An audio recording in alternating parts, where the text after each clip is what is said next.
pay TI, also known as tenant improvement or tenant allowance. But that's basically when they give you money that you don't have to pay back towards the build out. So for example, I had a student that's in Atlanta. Her build out was 150, but the landlord gave her 150 towards the build out. Now, most times they will make you pay up front and then they reimburse you once you're open for 30 days. They will pay for it. So people say, well, why would a landlord give you money towards a build out? They understand business as well, right? They understand that they're going to make that money on the back end. You're about to pay them for 5 to 7, possibly 10 years. So they look at it as an investment as well, and they want you to be successful and they want you to stay for a long time. So yes, landlords will fund up to 100% of the project if you know how to negotiate. You can't just say, hey, give me money towards the build out. You have to really look at the property and understand what work needs to be done, maybe get a quote from a contractor and use that to help you negotiate the amount that you would get from the landlord. Imagine making the next big investment in your business without worrying about how you'll secure the capital to do it. Every day you're putting in the work. You clock in at your job, you stay up late to work on your business, you handle your family responsibilities, but hard work isn't enough to create financial freedom. Here's why so many entrepreneurs still feel stuck. Business credit approvals keep slipping through your fingers. The advice that you've been given doesn't match the results. And you've invested in yourself, but without having the right structure, it hasn't paid off. It's not that you're not capable, it's just that the path that you've been given is broken. That's why I created the Fast Track to Capital. It's a proven framework that entrepreneurs are using to boost their credit so that lenders can trust them, structure their business so that banks see them as credible, and access $50,000 to $100,000 in business credit so they can finally act on opportunities. This isn't about working harder. It's about applying the same structure that wealthy entrepreneurs have been using for years. So if you're ready to stop spinning your wheels and actually move forward, click the link above or below this video to secure your spot in the free masterclass, and I'll see you on the other side of success. Ladies and gentlemen, this is the Marvin Francois Show, your #1 source for all things business, finance, and investing. And today is a very special day because our guest today is an entrepreneur, investor, coach, mentor, educator, philanthropist, public speaker, and salon suite specialist extraordinaire. She's the founder of Encore Salon Suites, a brand that's helping beauty professionals from barbers, hairdressers, and stylists alike go from working behind the seats to owning salon suites. Her journey in the space has been all but traditional, from bypassing a professional basketball career and even overstepping a budding path in the music industry. She's taken her years of experience to give viewers just like you the blueprint needed to build a multi-six-figure business. And whether she's speaking on stages in front of hundreds, teaching the frameworks that she's learned through her 12 plus years in the business, or providing free game on platforms just like this, her mission remains the same: to teach entrepreneurs and beauty professionals alike the systems, secrets, and the strategy needed to scale without stress towards your first 10 to 12K month. And today, she's here to do more of the same. Ladies and gentlemen, from Lansing, Michigan, by way of Atlanta, Georgia, I'm here with the one, the only, Patrice Sway McKinney. What's going on, family? What's up, Marvin? Thank you for that introduction. I appreciate it. I had to pop my collar after that one. Come on, listen, we have royalty in the building. Starting 2026 off. You better come correct it. Okay, listen. I ain't mad at that. I'm loving it. How you doing? Man, I'm incredible. Better now that I'm speaking with you. How are you? Cool. I'm good. I can't complain. Good. Very excited for this episode. What's funny is I've had a lot of people who have come on the show who are respectfully experts in the industry. You're the first guest that I've had on where I literally Googled who is the #1 educator or expert in the salon suite space, and your name came up on ChatGPT, Google, Yelp. I said, I got to have her on. That's right. Absolutely. I got to see what all the hype is about. Okay, yeah. So this is going to be a very great episode. Excited to have you on. Glad to be here. Obviously, I did a solid job introducing you, but nobody knows Woman on the Couch better than herself. So for those who are unfamiliar, let's get them familiar. Who exactly is Patrice Sway McKinney? Patrice McKinney, also known as Sway the Pro on all social media platforms. I am a coach and a mentor, specifically in the hair and beauty industry. So I primarily teach people how to start and scale their own salon suite business anywhere in the world without any experience, without any licensing. I also teach them how to do it without using their own money. Beautiful. So that's primarily what I do. I do other investments as well, but mostly in the hair and the beauty industry. Let's take a step back because I'm sure even with all the success we see that you have now, life, I'm sure, did not always look like this. Let's go back a bit. Let's take it back. What did life look like before the success and entrepreneurship that we see today? You can go back as far as you would like, from as young as you were to wherever you want to get started. Let's take it back to high school. So in high school, I was a basketball star. I actually could dunk. I couldn't grip a basketball, but I could dunk a tennis ball. Okay. So I was one of the highest jumping guards in the nation. So back then, I mean, the only future I saw was the WNBA. I said, I'm going to play professional basketball. That was really where my mind was all through high school.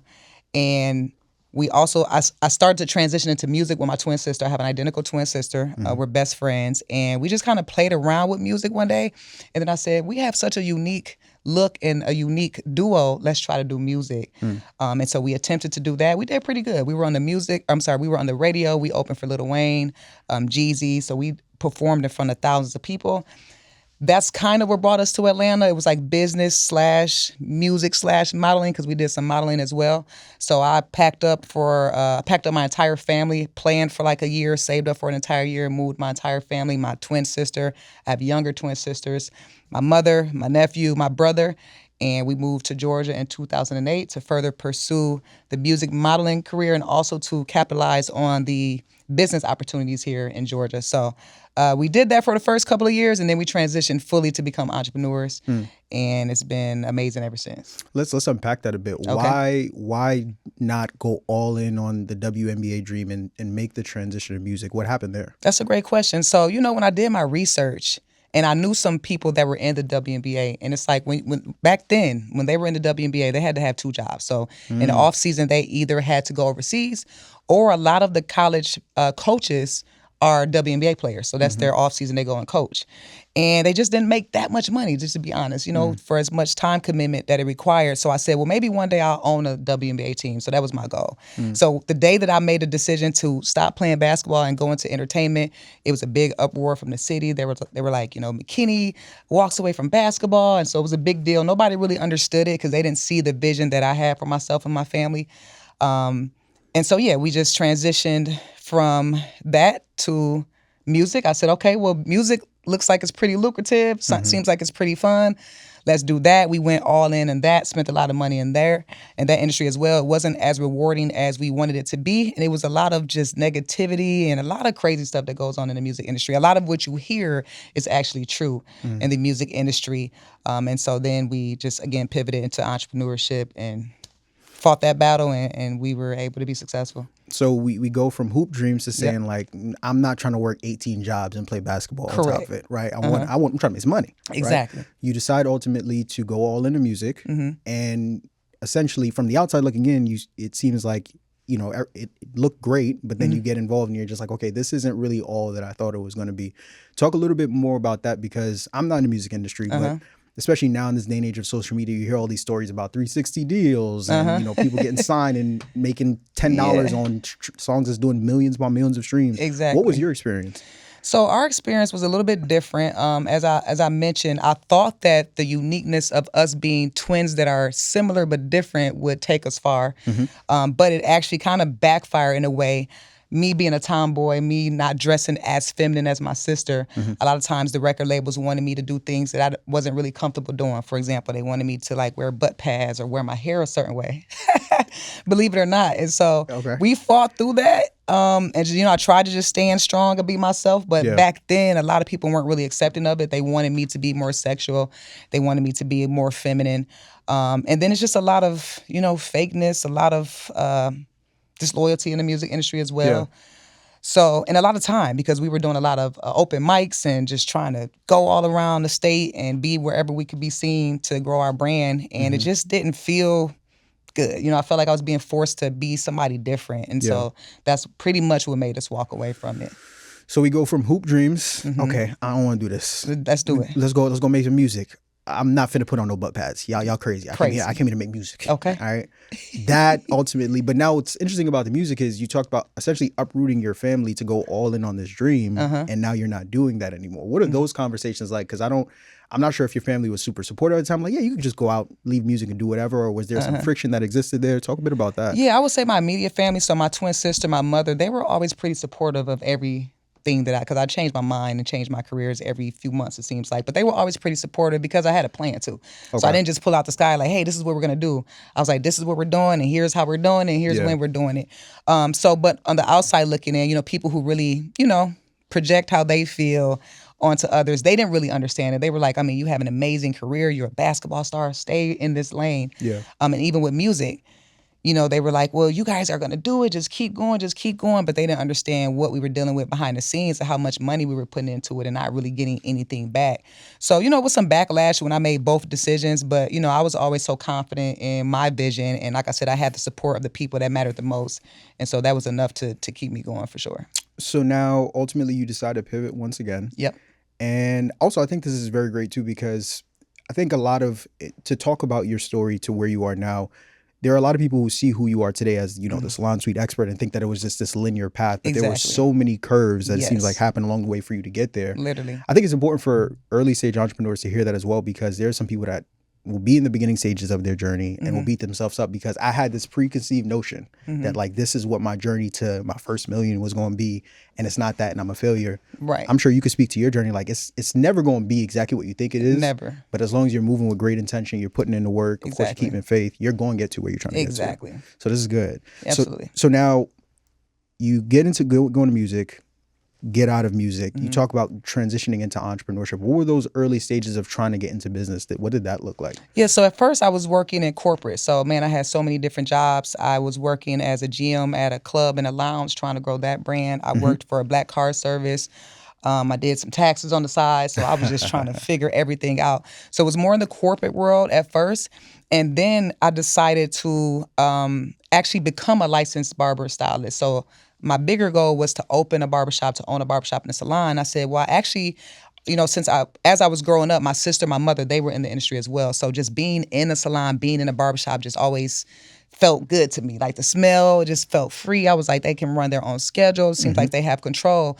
So I said, well, instead of me jumping straight to owning a barbershop here in Atlanta, let me actually go to school and become a licensed master barber stylist. So I had a pretty good paying job. Like I said, I was an operations manager for a black car service. I ended up quitting that job to go work overnight at Walmart just so I could attend barber school to get my license. So that was different. I remember working overnight. Like, I can't believe I'm working when everybody's sleeping. Like, I just couldn't believe it. But again, I knew my why. And I always tell people, know your why, because that's what's going to get you through, any hesitation or any bumps through the road. Just understand why you're doing it and look at the bigger picture. So I was working overnight from like 10 o'clock at night till 10 o'clock in the morning, something like that. Then I would go to school from 1 to 8 and just did the same thing over and over. It was extremely tough, but again, I just believed in myself so much. I knew what the end result was going to be. So I ended up getting my license. And then that's when I transitioned into true entrepreneurship, because then I was my own boss. I was making my own schedule, building my own clientele. So I worked behind the chair for several years before I even became an owner in the industry at all. You talked about knowing your why. Was there ever a moment, because you go from basketball star to now it's like, man, I'm working at Walmart at night. I'm over here taking classes during the day. This ain't this is not what I thought it was going to be. What are the conversations that you're having with yourself to keep going? Because it's easy looking back in retrospect, like, all right, we out of that. But when you're in it, it's a different beast. What was that for you? Yeah, I just always made sure I didn't allow what anybody else thought to alter my plan. I understood that people are going to have their opinions. I understood that maybe some of my family didn't understand my dreams. They thought they were too big, especially where we come from, such a small town. So I understood that early. So I knew right away, just block out what everybody else is saying. And again, I also exposed myself to people that are doing what I want to do. I remember when I wanted to be a barber back at home and somebody told me, well, you're only going to make cigarette money. And I was like, well, what is that? They was like, well, just enough to buy a pack of cigarettes and that's it. And I was like, Dana, it's actually kind of true, because in my hometown, the barbers always stand outside smoking a cigarette. But I was looking at the barbers in Atlanta. I was looking at the barbers in Cali, and I'm like, well, they're doing really good for themselves. So it's possible, so your environment is also everything. And I kind of forgot the question because I went left. But what were you asking me again? Essentially just how you knew that despite you going through that season that you were headed in the right direction. Yeah. Oh, yeah. As far as my why. I just really knew. I really knew that I was going to do good as a barber. I really knew this industry was very lucrative, the hair and beauty industry overall. And I was just a firm believer of like, look, no matter what happens, even like you said, if the plan doesn't go as planned, as long as I stay consistent, keep putting in the work, keep believing. I tell people, success is 97% just believing in yourself, even when it gets tough. So I just really was extremely confident in the fact that I was going to accomplish my goals. You get the license. We not working. Are you still working at Walmart? Very briefly. Very briefly. Yeah. But you get the license. I'm all in on this next chapter. Where does Encore Salon Suites now come into the picture? Where does your baby come in? So I'm cutting hair. This guy would reach out to me all the time. He owned a salon suite. So he would always say, hey, come and check out these salon suites. And so I kind of ignored him at first. And then I started to become curious. I'm like, well, what is a salon suite? So I started to do some research. And I'm like, okay, they're leasing out little rooms, but I don't think it's time for me to go into a room right now. I'm still trying to build my clientele. So let me kind of stay in a traditional barbershop or salon where I can really build my clientele. And then I eventually did go and work at a salon suite. And it was a salon suite. They were actually in the middle of opening a new location. Okay. So I said, well, let me actually see what they're doing from the very beginning so I can learn how they're actually building up this business too. So I would go over there every week and watch them, do the floors and just watch them build it up. And then once I started working there, one day I remember I was just walking down the hallway and I was like, okay, well, I know how much I'm paying. I know how much this person is paying. I know how much he's making per door. And I was like, dang, he's making pretty good money. And I understood that being an owner of a salon suite business, it's more hands-off compared to a traditional barbershop or salon. You're literally like a landlord. So I'm literally just providing the space. I don't have to help the beauty pros find clients. I don't have to worry about their pricing, their products, or anything like that. So that piqued my interest, and I started to do more research on it. And I said, okay, originally the plan was a barbershop, but now I think I want to do salon suites because it's like real estate. And so I kind of just studied the people that were in there, and me working in there, I was able to learn a lot as well. And eventually partnered with a guy. We opened a location together. We were partners for maybe about a year and a half. We parted ways, and I eventually opened the Encore brand, did my own thing, brought my own vision to life, and it's been a blessing. In retrospect, when do you think that after you started the Encore brand, it finally started to click, where you're just like, okay, I got this salon suite thing figured out. Let's go ahead and kick it up a notch. Man, I would say 30 days before we opened, because I actually pre-leased all the suites before we even officially opened. That's how high the demand was there. Like I was able to lease them out so quick. So I had a waiting list. So that's when I opened a second location the year after. But that's when I really realized, like, oh, this is working. Oh, I can really make money off of this. This can really change my life. And so that's when I just started to go all in. Like I said, I opened a second location that third year.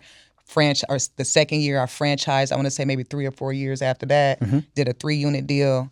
And so we currently have 5 locations that are still open in the Georgia area. Incredible. And from then until now, you've taken your years of experience, and not only have you been able to build your own brand, but you're educating other individuals around the country on how to get started in this.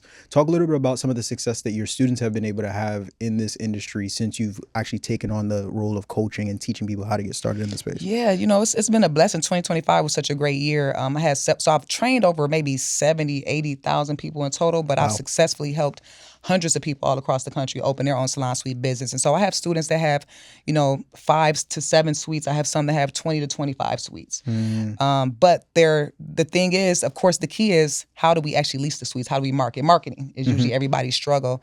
So I've also trained them how to negotiate. And so not only how to not use their own money, but also how to get the landlord to pay for some of the build out. So that's another big thing that we do. It's called tenant improvement, TI. And again, that's when the landlord funds, if not all, most of the build out. But we have students that are doing amazing. I have some students that have second and third locations. I have a lot of students that didn't come out of pocket at all, and they're making, $250,000 a year. I have some students, most of my students don't have any business experience. Most of my students didn't have any good credit. They didn't understand OPM, other people's money, and how to go get funny. So I really love that I get to truly just open their eyes and ears to things that they didn't know about. A lot of times we count ourselves out. So I love when I can just crack open their brain and get them to see that something is actually possible, that they can do this. And then actually watching them do it, like actually watching them cut the red ribbon, that's the best feeling to be. So my students are doing pretty good. The most successful students are the ones that's tuned in the most. They want it the most. They're hungry. They're active in the community. They're asking questions. They pay attention. They're coachable. But if they have all of those qualities, they typically do pretty good. Let's dive into that. Yeah, I want to go ground zero from the foundation, because I want to understand this business model. Because you over here talking about people coming in with no business experience and going from zero to running $250,000 businesses. Correct. I gotta see. I gotta see the blueprint. So. Let's say I come to you. I know absolutely nothing about this business, and I essentially want to understand it on every single level. Starting at ground zero, if I don't know anything, what exactly is a salon suite business? Okay, so a salon suite business is basically when you take a commercial space and you break it down into smaller rooms.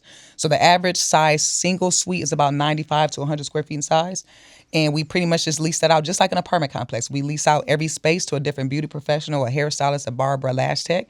We allow them to come in and customize it to reflect their style. They run their own business. They literally have their own business license, so they technically do not work for me at all. I'm literally just a landlord maintaining the building. So the only time that I have to work is if there's a plumbing issue, an electrical issue, and of course just having to collect rent. But other than that, it's just no hands off. So again, you lease out the space and you let people do their own thing and you maintain the building. So I get a commercial location with multiple units within the location. Correct. Or you'll build the units if they're not there. Build the units if Correct. they're not there. Yep. And then from there, whether it's 5 units, 6 units, wherever it may be, I'm essentially subleasing it to Correct. independent contractors. Correct. So you get paid every single week. Mm-hmm. Yeah, every single week. So average rate for a single suite unfurnished is about $250 a week. So the suites bring in about $1,000 to $1,250, depending on how many Fridays or Saturdays are in the month. Just from one room. Again, that's about 95 to 100 square feet in size. I always compare it to traditional real estate, and I say one of these suites is the size of like a master bedroom, or not even a master bathroom, but a bathroom in a single family home. Yeah. And it can still bring in $1,000 to $1,250 a month. And off of that small space. That's just one suite. Just one suite. That's just one suite. So similar to like Airbnb.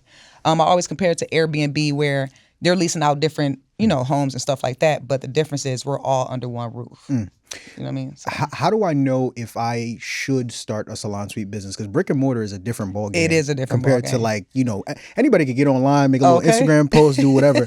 You got a building. You understand? Listen, how do you vet and help people understand like if this is for them versus if it's not for them? Well, I think the free training really helps people understand if it's for them or not, because we deep dive into the industry so they can understand exactly what's required of them. And honestly, it's a them thing. Like they have to be the ones to believe in this. I know that I have the blueprint. And so that's why with my mentorships and my teachings, I focus primarily on mindset first, because it's like, do you even have the right mindset? Once you have the right mindset, I truly believe you can run any business. But if you don't have the right mindset, then this isn't going to work. If you're not ready to put in work, if you don't believe this is going to work, then it's definitely not going to work. But if you understand that this is going to be hard work, and you are coachable and you're willing to put in the work to learn the information and execute, then I truly believe that anybody can be successful in this industry. But again, it all goes back to that mindset thing. Unpacking that a bit more, we talked about, jokingly how brick and mortar is very different from online. I would assume with a business model like this, the name of the game is location. Maybe I'm right, maybe I'm wrong. I don't know. I'm sitting across from the pro. She can let me know, right? If that is indeed the case, what are some of the do's and don'ts for somebody who wants to get into the space? All right, Sway, you sold me. All right, you're talking about $1,000, $1,200 for a unit. I need it. I need parts. I got to go out and find my first location. What are some of the actionable steps that I can take in order for me to secure that first commercial location and get started in this space? So the first thing and a big mistake people make is they don't use a commercial realtor. They try to go out and do it themselves, and they don't understand that a landlord or property manager can tell when you're not a realtor. So they're not going to be willing to negotiate as much as if you are a licensed realtor. So that's the first step, is finding a commercial realtor that knows how to negotiate on your behalf, because negotiation is going to be really big. The numbers have to make sense. As far as location, because we're not a traditional salon and barbershop where we're catering to walk-ins, we don't have to be like the center of attraction. Yeah. But of course, you still want to make sure it's easily accessible. But for the most part, beauty pros that work in a salon suite, they already have clientele. So again, it doesn't have to be like a walk-in type of situation. But location is still important. You still want to make sure that, again, it's easily accessible, parking, all of those things. But most importantly, it's always going to be the numbers, because the reality is there is a cap on how much you make. Once your suites are full, that's it. It's not like retail where Black Friday comes around or something like that, you can up the prices and throw specials. You can have move-in specials, but once your suites are full, they're full. So the numbers have to make sense. You know what I'm saying? As far as the rent, your expenses, what are you actually bringing home? What is your net profit when you're at 100% capacity? What is it when you're at 70% capacity? Just making sure that all those numbers are in the green. So that's the main thing, is really running the numbers for all scenarios before you actually sign the lease. You said something earlier that made, I couldn't let you say this without coming back to it. So let's say we find the space. Okay. All right, it has 5 suites, 8 suites, or maybe I'm gonna go in there and build my own suites out, whatever it may be. Right. For most people that are looking to get started in space, I have the vision, I don't got the money. You said something, if I heard correctly, about how there's a way to get the landlord to pay for the 1,000%. So up front, we teach them OPM, other people's money, and I tell people that's not a broke person's strategy. That's a wealthy strategy. You know, the wealthy people that have multi-millions of dollars, they still use OPM. And let me be clear, when I say OPM, people think it means you go ask your cousin, your mother. But it's when you go to the bank, you get a line of credit, you get a loan, you get funding. Right. So that's the first step. But even then on the back end, when you're negotiating, that's why it's so important you have a commercial realtor that understands negotiations. But you can get the landlord to pay TI, also known as tenant improvement or tenant allowance. But that's basically when they give you money that you don't have to pay back towards the build out. So for example, I had a student that's in Atlanta. Her build out was 150, but the landlord gave her 150 towards the build out. Now, most times they will make you pay up front and then they reimburse you once you're open for 30 days. But still, you know, what's 30 days of a loan or whatever? Right. They will pay for it. So people say, well, why would a landlord give you money towards a build out? Well, they understand business as well, right? They understand that they're going to make that money on the back end. You're about to pay them for 5 to 7, possibly 10 years. Yeah. So they look at it as an investment as well, and they want you to be successful, and they want you to stay for a long time. So yes, landlords will fund up to 100% of the project if you know how to negotiate. You can't just say, hey, give me money towards the build out. You have to really look at the property and understand what work needs to be done, maybe get a quote from a contractor and use that to help you negotiate the amount that you would get from the landlord. You said something earlier as well where you talked about one of the biggest things, and I think this is really with any business, but you talked about how a big thing that you see most people struggle with, I guess, when they're coming to you is the marketing component of it. Correct. And I'm trying to understand, because we get this building, we get these suites, and pretty much from a marketing standpoint, like we just need to get the right people in the suites Correct. that are going to pay us rent for having the suites. So talk to me a little bit more about how marketing plays a role in all of this and trying to grow this business. Yeah, like you said, marketing is imperative for every business. I mean, it blows my mind how some people will put all this energy and effort into opening a salon suite business. Like I had a student, she opened, and when I look at her page, she has 3 posts. And I'm like, well, how are you going to lease these suites if nobody knows that you even exist? And why would you put in all this work to now get to the finish line and not actually market? But it takes work. You know, a lot of people don't love social media. They don't love that you have to post consistently, and I get it. But it's to a point now where it's like get with it or get lost. At this point, if you want a successful business, you have to leverage social media. And so I teach different strategies. For the most part, when you think about hairstylists and barbers, I don't know how you found your barber, but a lot of times people use hashtags. So they're searching for a barber or a stylist. And so the barbers and the stylists understand that. So they're using social media. They're using hashtags as well. So one strategy that we use is if there's a barber in New York City, for example, or if I own a salon suite business in New York City, I'm going to go to New York barber, New York hairstylist, because I know that the barbers are using that hashtag. I know that the stylist is using that hashtag. And I'm going to go to them directly, show them some love, like a couple of posts, maybe comment, send them a DM saying, hey, we have these amazing new salon suites up the street with all these amenities. We have free parking. Well, that's probably not realistic in New York, but we have parking. We have a break room, 24/7 access, surveillance. You always follow with a call to action, which is basically instructing them to do something. So you say, hey, would you like to schedule a tour? And you just have to be aggressive. I tell people when you're pretty much a salesperson when you're in marketing, you can't take it personal. So take your feelings out of it. If they reject you, some people get rejected and they say, that's why I don't do this. That's why I don't want to write anybody. It's like you can't care. You just have to be really aggressive and you have to be consistent. You know, it sounds so cliche, but consistency is truly the key. What if the next time you heard from the banks, it was a $50,000 to $100,000 approval letter instead of another denial? You've been putting in the work, balancing your job, your business, and your family responsibilities. But here's the truth that most entrepreneurs never hear. Hard work alone is not enough to get the banks to say yes. Banks approve entrepreneurs who are structured the right way, and that's the missing piece that's been holding you back all along. We've seen it over and over again. Entrepreneurs who came to us who were stuck getting denial after denial got access to the right system, structure, and strategy that unlocked $50,000, $75,000, and even $100,000 credit approvals. And here's the real cost of waiting. Every month you go without having access to capital is another month where your opportunities are slipping into another business's hands. That's why we created the Fast Track to Capital, a free masterclass where we break down the exact steps needed to make yourself look fundable to banks so that you can access the capital needed to scale your business. We only do this training a limited amount of times per year, so if you're ready to secure your spot, click the link above or below this video so that you don't go another year without having the access to capital that your business needs. I know in business there's a saying where they talk about like there's riches in the niches. So with this salon suite business, there are different types of, so we have beauty professionals, but Correct. under that you have barbers, you have Yes. hairstylists, and a couple of different. From your experience, is there a niche where it's just like, let me tell you something. If you try to make money in the business, stay away from barbers. Go ahead and get you a couple of hairstylists, all right? Just because they're the best clients for you, or maybe it's a different subset group that exists there. I would say this, that most beauty pros that lease salon suites are hairstylists and cosmetologists. Some barbers, sometimes the tattoo artists may try to come in, but esthetician, makeup artist. So I wouldn't say there's a certain profession that I would stay away from. It's more of the type of person. So I try to, the best way that I can determine if somebody's going to be a good fit is I like to just see that they're established. So if you're just starting out and you don't have clientele, a salon suite isn't going to be the best fit for you, because I believe you should go around the environments that have the walk-in so you can build your clientele. You can learn from the stylist that's next to you or the barber that's next to you. Yeah. So go build your clientele first and then come to the salon suite for the established beauty pro, because you have to have clientele. We're not really helping you market. It's 100% on you. You're the boss that you said you wanted to be. And so, we really just, lost my train of thought. Forgot what we was talking about. But for the most part, we just focus on the marketing as far as just using the hashtags to find the barbers and the stylists and just being aggressive with the marketing.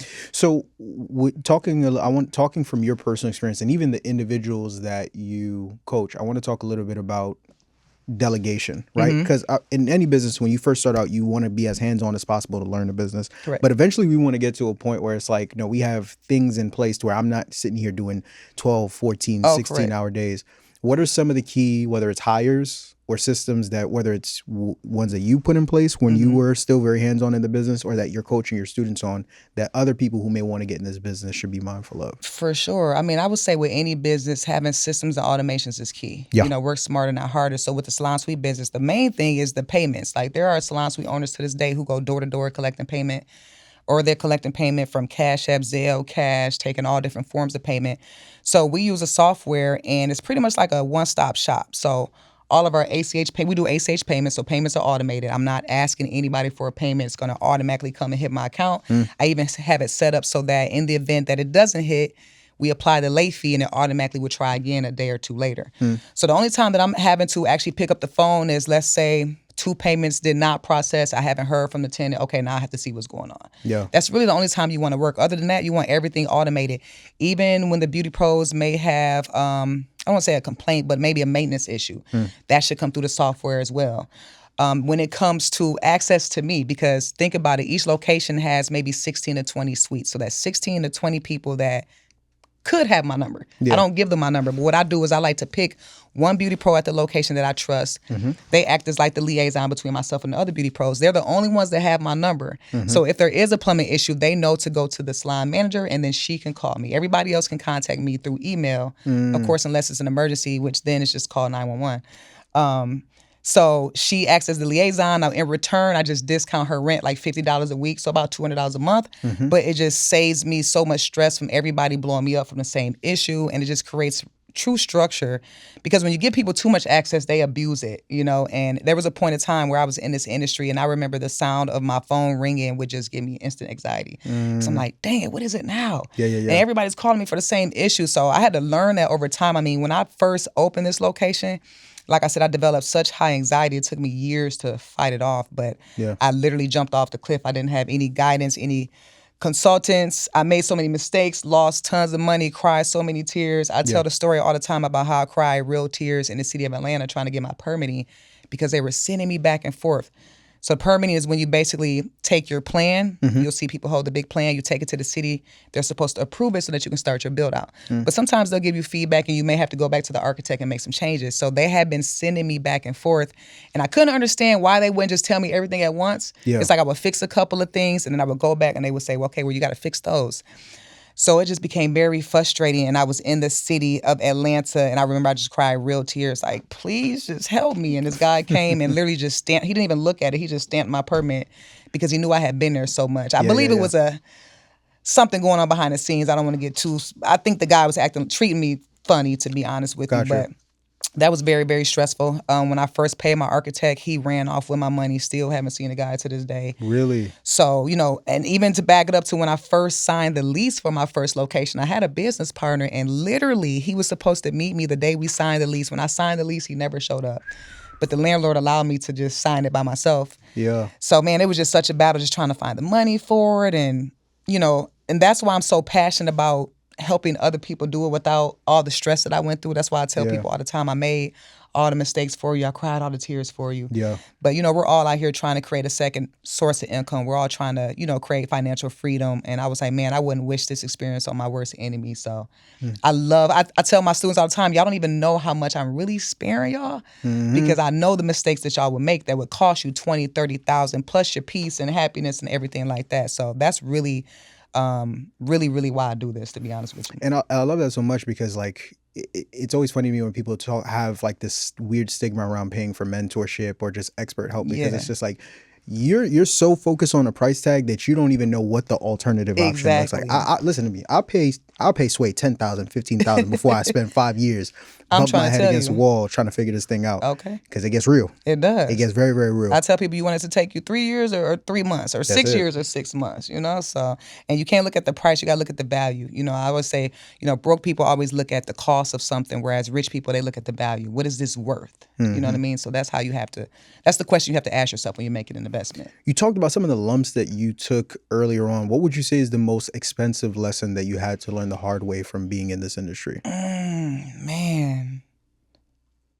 Not having a coach or a mentor, there weren't any out there then. But because of that, literally everything I did was almost a mistake. I mean, I pretty much lost money at every step of the way from the very beginning. The architect, I would say the biggest lesson is not trusting anybody. So even if it's on paper, I have a contract with the contractor and I'm still not going to trust the contractor. And what I mean by that is I'm not just going to trust that, I gave him the money, he's going to build my salon suites. I don't have to micromanage him. No, I do. I have to call every week. I have to check the progress. I have to actually see, did you put up the frames? Let me see that the frames were up. Okay, and what are we doing next week?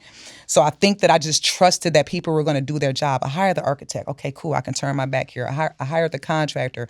Okay, he's going to do his job. And that's just not how it goes at all. So... Yeah.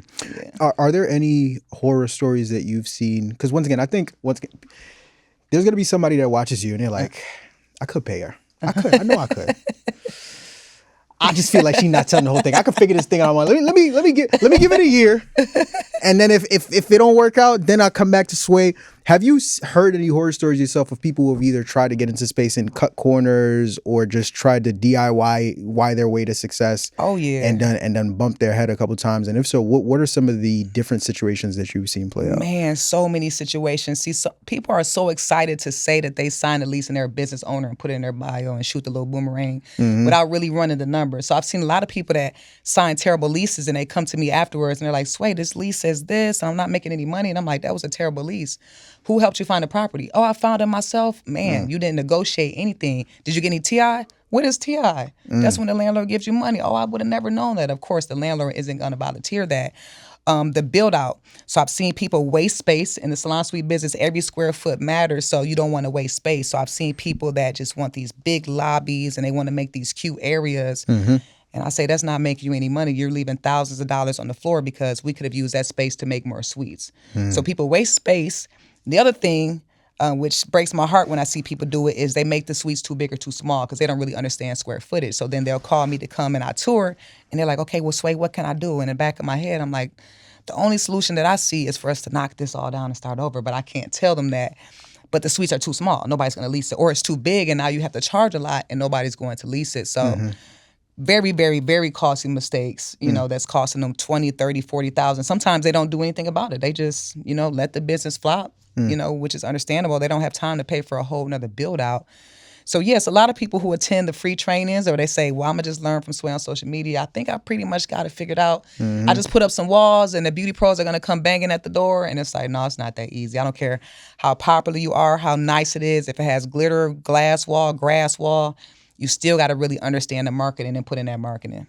Right now we're in 2026 and it's interesting because there are aspiring business owners and new business owners who are coming into this year who want to be in this industry and have success in this industry. And they've been running in circles for the past 3 to 4 to 5 years, trying to do it themselves versus trying to just cut the line, if you will, and be able to work with somebody that like yourself that's already taken the lumps. Why do you think there are business owners that still in this year have such a difficult time investing back into themselves or working with mentors or working with experts or partnering with people who are just better than them. What do you think is that constraint that exists there? I think they're just stubborn, and I think they don't understand the value of information. I tell people information is the newest currency. So yes, you do have to do your due diligence on who you're investing in, right? Because there are coaches and mentors that do gatekeep. They don't give you all the information. So I understand that aspect of it, but everything in life is a risk. I tell people that nothing's guaranteed, so you got to take risks. The right risk can get you rich. So, those people, I just look at them like, hey, I guess you're going to just keep trying for another 5 years. You know what I'm saying? But you got to just take that leap of faith instead of saying, what if it doesn't work? The focus should be, what if it does work? Again, it's just believing that this can work. And I always tell people, when you make an investment, and if you're a little skeptical about whether or not it was a good investment or not, just bust your butt and go so hard and make it a good investment. Make it have been a good decision. You know what I mean? By just doing everything that you're supposed to do, consistently showing up and putting in the work. And there's just no way that it wouldn't work. Yeah. I think another thing too is I think people also have an unrealistic understanding and expectation of what it is to invest in themselves. So you got some people that's like, all right, I'm gonna give you this $5,000. But when I give you this $5,000 in the next 30 days, I better be making $100,000 a month. My business may be on autopilot. And it's like, we know a lot of times you'll make an investment and you'll get like one little piece of information, but that one piece of information would have saved you 6 months, 5 months, right? And it's a constant process. Like, I think there are people that think I'm gonna invest one time and that's it. Right. But businesses, you're always investing tens of thousands of dollars. Correct. Education, relationships, business. And it's just like, if you come in thinking that I'm gonna just pay $5K one time and life gonna be good, hey boy. Everybody would be rich. Exactly. Everybody would be rich, and everybody ain't rich. Everybody ain't rich. Yeah. I mean, I spent about $70,000 last year just in mentorships alone. So me even being a mentor, I still invest in mentorship. And I tell people, hard work didn't change my life. It's me having a different mindset. It's me changing my mindset that changed everything for me. So people think it's hard work. I always say, well, if hard work made you rich, then the construction workers would be rich. Because they work very, very hard every single day. But it's a mindset, and it's just changing the way that you think. And I think that's really what holds most people back. I ask you this. This is actually a reoccurring question we have here on the pod. I'm curious to know for you. Okay. Investing is a very important part of growing in business. For sure. So let's say in business, for you personally, you have the business itself, you have mentorship, and then you have relationships. If you had to put an order in terms of highest return on investment to lowest return on investment, for you personally, what would you say has given you, of those three in order, that has given you the best return on investment to the lowest return on investment? I would say relationships first. And when you say mentorships, speaking of me invested in mentorships, right? Yeah, so relationship, mentorships, and then just the business in general. Got you. I would say mentorships first, honestly. And then relationships, kind of hand in hand, in my opinion. And then the business would be third. But I would say mentorships for sure, because you don't know what you don't know. So you can't do what you don't know. So there was a lot that I didn't even know existed until I started joining mentorships. And I'm like, wow, this person's doing this and they're making that. That's possible, doing this. So it opens your eyes and your mind to things. So I would say that. And then, of course, like I said, relationships. I believe your network is your net worth, and just who you're around. Of course, you have to be around the right people. You can be around the wrong people and it holds you back. But, just being in the room, you can be one room away from the next level in your life, just whether it be somebody that you meet or something that they say that resonates with you that, creates a shift in your life. But you got to get outside and you got to be in those environments for sure. But now my question to you is, what do you say to the people that hear you say that and say, well, listen, Sway, you saying you about the people. You saying you're trying to help the people. If you was really trying to help me, I got to give you 10K. Why can't I just get the game for free? Why can't I just get the information? If you're really about helping the people and serving the people, to them you say what? Yeah, see, well, with most people, when you don't pay attention. And that's really just a fact. Most people, when they don't pay for something, they don't pay attention. They value it more when they pay. But also, I'm one person, right? I'm trying to enjoy the fruits of my labor in life. And so I don't have all day to sit and be a teacher for free. My time is very, very, very, very valuable. So if I give it to somebody, I do need to be compensated in some kind of way for the most part in order to sustain my life, in order for me to have my sanity, my peace of mind. And so, it's just, I just think people respect it more. You're going to get people that are going to actually get to the finish line and execute more when you put a price tag on it.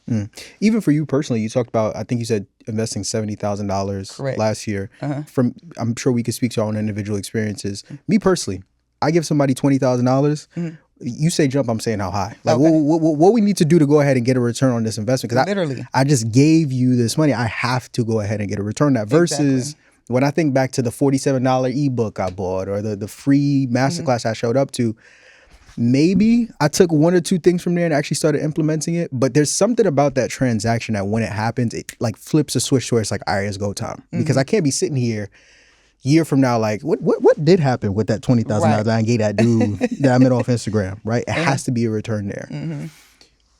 Going back to the salon suites, we talked about all the different ways to get started in the business. It seems like the main way to make money in it is, once again, from just the subleasing. Are there any other ways that we can monetize that business beyond just getting payment from these people who own the suites every single month? No, that's a great question. So there are some people who they may have like a vending machine, they may have an ATM machine, they may sell products.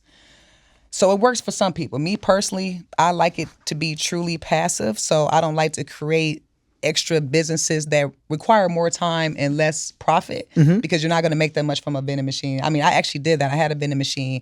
I found myself going to the salon suite, changing the Doritos and the Cheetos more than I was just checking on the salon suite, and I was bringing in like $200 a month. And I was like, okay, this is kind of backwards. Math ain't mathin'. So let's actually charge somebody else to use this space. I get a percentage of what they make, or I just charge them, to rent out this space. Same thing with the ATM. I'll get a percentage of whatever is being brought in. That way I don't have to micromanage it. I just get my percentage from it, and that's it. But some people, they're really into the industry. I think it depends on how involved you want to be. There's some people that are actually beauty pros. Because just to be clear, you don't have to be in the hair and beauty industry to become a salon suite owner. So a lot of my students don't have any experience. Me being behind the chair is something I just promote, hey, get from behind the chair to in front of the chair. And one of the ways to do that is through salon suites. But you don't have to be in this industry to become a salon suite owner at all. So there's no licensing required.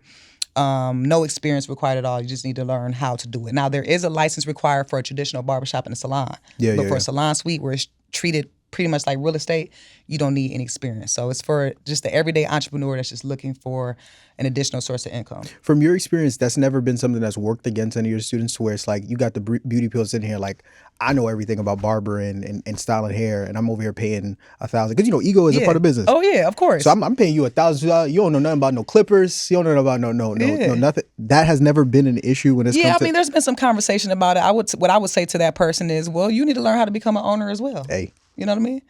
Being booked and busy is cool, but, that next level is ownership. Come on. So it's like, I would just learn and see what I could do. For you personally, you talked about that next level being ownership. You've pretty much climbed the ladder. So you've gone from working in the business, working on the business, ownership, now coaching and educating individuals. What would you say at this stage of your success? Because you've been in this industry over a decade now, plus, and some change. Correct.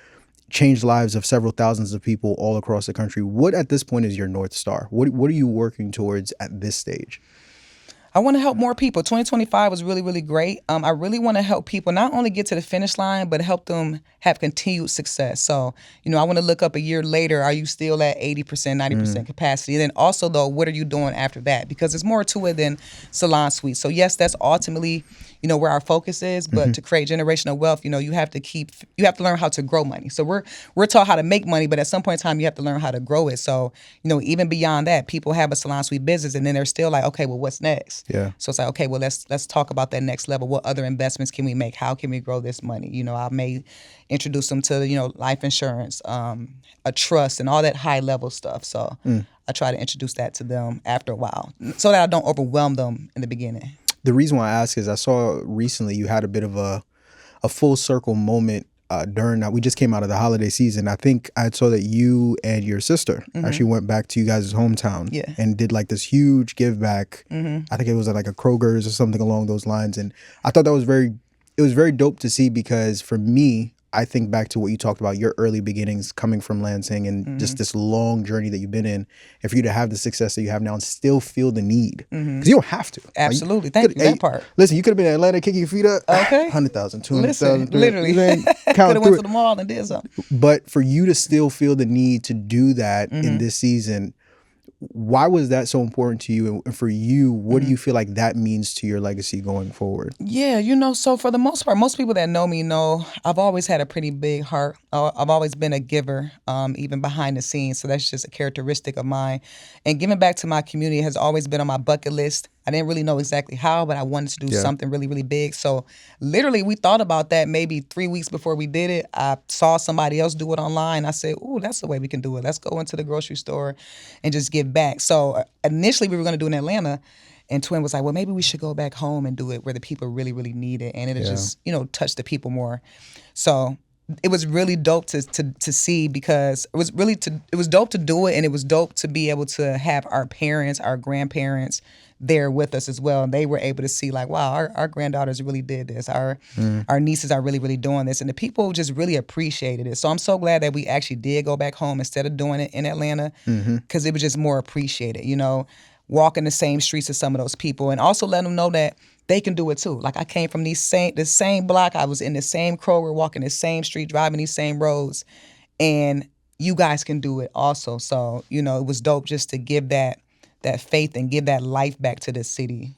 You've seen people post their 50K approvals online, but have you ever wondered why it hasn't happened for you yet? You're clocking in at your 9 to 5, you're building your business after hours, you're even stacking your 401k and setting money aside for investments. So on paper, you're doing all the right things, but here's the problem. Growth feels slower than it should, opportunities keep passing you by because the capital isn't there, and you start wondering if building a real legacy for your family is even possible. It's not about effort or commitment, because you've already proven that you have both. The missing piece is having the proper structure. That's why inside of our free masterclass, the Fast Track to Capital, I'm going to show you a step-by-step process on how entrepreneurs just like you are securing $50,000 to $100,000 in capital safely without wasting years on trial and error. So if you want to secure your seat, click the link above or below this video to save your spot, and don't keep grinding without the structure that gets real results.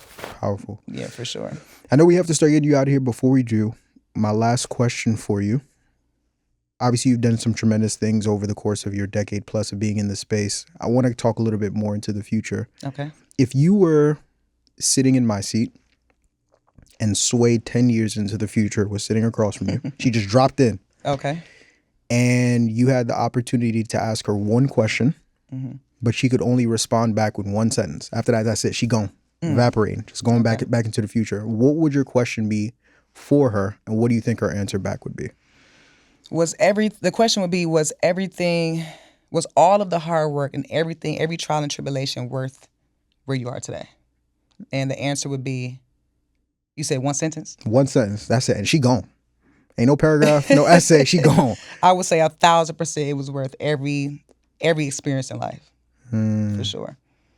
Because it's like, we go through so much in life, and people always wonder, is it going to be worth it? You know what I mean? Am I going to get through this? Am I going to look back and be like, oh man, I actually made it? Or am I always going to be struggling and fighting to get to my goals? And it's like, no, one day you're going to get there, and you're going to look back, and they always ask you, would you do anything differently? I mean, yes. I mean, if we could change some things, maybe we wouldn't go through the things that hurt us a lot. But at the end of the day, I believe every loss is a lesson. And that's really how you build character, is by going through things. You know what I mean? So me going through everything I went through that first location, it helped me in every other business decision and every other level of business after that. You know what I mean? Because it built this strength and this this dog in me that now I can carry in every aspect of life, to be honest. You know what I'm saying? So you got to go through some stuff. I mean, if it was that easy, you wouldn't appreciate it as much, and you wouldn't be able to continue to scale. So, I'm very grateful for every experience that I went through, the good and the bad. And I believe it was worth every bit of it. I love it. Sway, thank you for coming on the show. This was a riveting conversation. Your camera here, let the people know where they can find you, what you have going on, and more importantly, how they can get connected with you. Absolutely. You guys can follow me on all social media platforms as Sway the Pro. That's Sway_the Pro. I have a free live training that I do every week where I teach you guys how I make $1.7 million in the salon suite industry. No experience needed, no licensing needed. We also teach you how to do it without using your own money. So click the link in the bio, and we'll send you the website so you can sign up for the free event. There you go. Sway, once again, I appreciate you for coming on.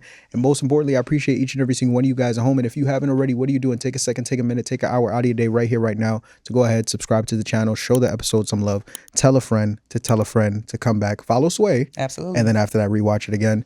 As always, ladies and gentlemen, I'm your host with the most, Marvin Francois. That's Sway McKenna. You guys have been good. We've been great. This has been amazing. Thank you all. And until next time, God bless. God Peace. bless.